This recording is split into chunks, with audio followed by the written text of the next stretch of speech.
Lag yun. Yan. Lag. Yes. Kini. Ayun na. City. Ayun na sulti. Ayun na sulti. Ayun na. Ha? Ayun na sulti. Istorya. Ito ka mga video na mga kanani. Hindi mo lagi bisaya po ko. Kini. Purok City. Niya may diri. Kaya naglamay mo sa ako nagsuon na magsiyay. Anya. Ikakuan na ka mga be. Ikatulo na. Ay ikaupat. Nya. Mo ani para adun na yan dumanan, adun na yung mga kuan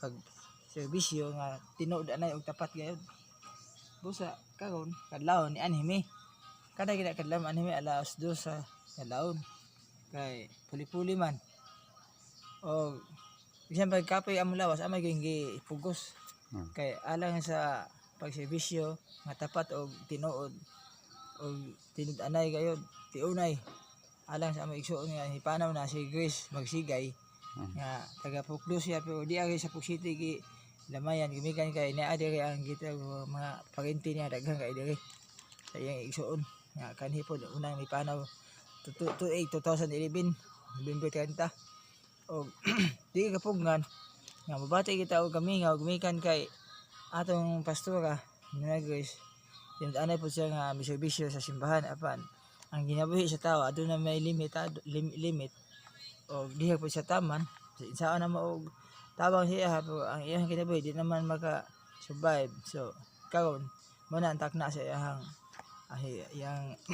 patayng lawas nga di ayo gi lamayan sa Puk City sa pangalan niya anak si GR magsigay busa mga katawhan nga naka paminaw siya among tingog karon mao na tinuod dili libot-bot tinuod yun tinud-anay nga pag lamay o tinud-anay nga pag serbisyo tinud-anay nga pag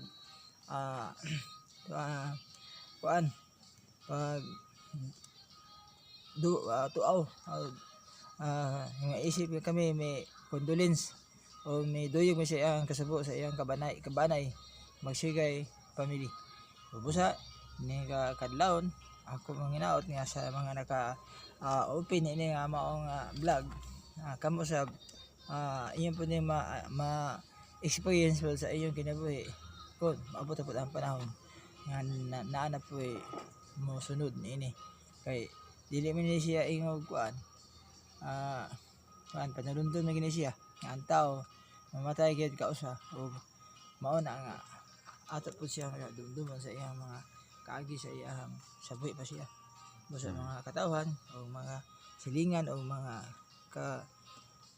baryuhan nga nakabasa ni amo ang vlog mao kana ang tinud-anay kay nga pag lamay sa usa ka tawo kung ikaw adunay pagbati nga inigsuon mo himo ikay pag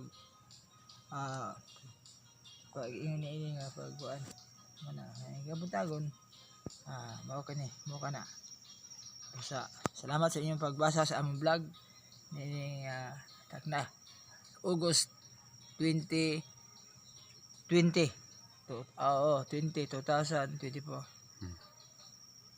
bye bye nabati ko